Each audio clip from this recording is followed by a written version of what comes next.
एक हरी आत्मा जीव शिव समाज सगळ्यांच्या देव आहे. माणसं आपल्या आपल्या स्वभावाने वेगळी पडल्यात काय देवानं पडल्यात? धंद जातीमुळे पडल्यात म्हणतात का धंद्यावरून जाती पडल्यात? काय म्हणताय? नुसती कापडं धुतली घातली माणसात तर ते बामणासारखं वागते म्हणतात. म्हणून बामणान मळकी कापड आमच्यासारखी घालून येत कवा तो माणूस कसा वागतो म्हणतात? बामणासारखं स्वच्छ वागतो म्हणतात. असं म्हणते नाही माणसं सर. मग ब्राह्मणासारखी विद्या घेतल्या ब्राह्मण म्हणणार नाहीत का तुम्हाला? मग लोकांवडीचे त्याला लवार म्हणतात, चिकोल घेऊन बसते त्याला कुंभार म्हणतात, सोन्याचं काम करीत त्याला सोनार म्हणतात, चमड्याचं कडे त्याला सांभार म्हणतात, दूध गोळा करीत त्याला गवळी म्हणतात. काय म्हणतात?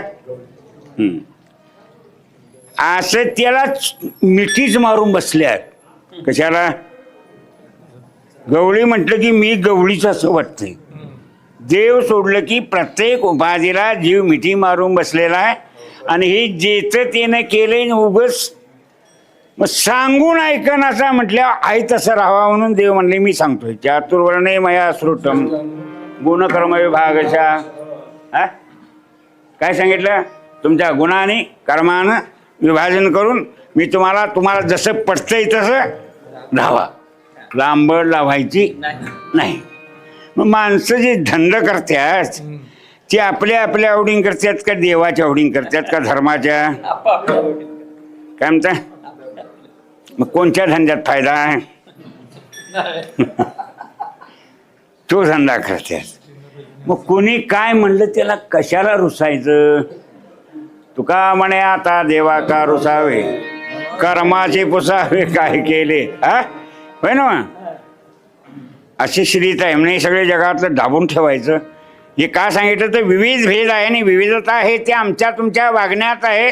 वास्तव देवात भेद मुळी नाही. बाहेरचं शरीर पंचभूताचं तुमचं माझं या स्त्रियांचं सारखंच आहे. अपंचीकृत पंचभूताचं अंतकरण सगळ्यांसारखं आहे. आत आत्मा सगळ्यांच्यात सारखा आहे. लिंग भेदामुळं स्त्री पुरुष हे नाव आहे. नरमादीच्या रूपात सृष्टी निर्माण व्हावी म्हणून ही दोन रूपांतर केलेले आहेत. कुणी? ईश्वरानं. बर कुणाची केल्यात हे काय सांगता?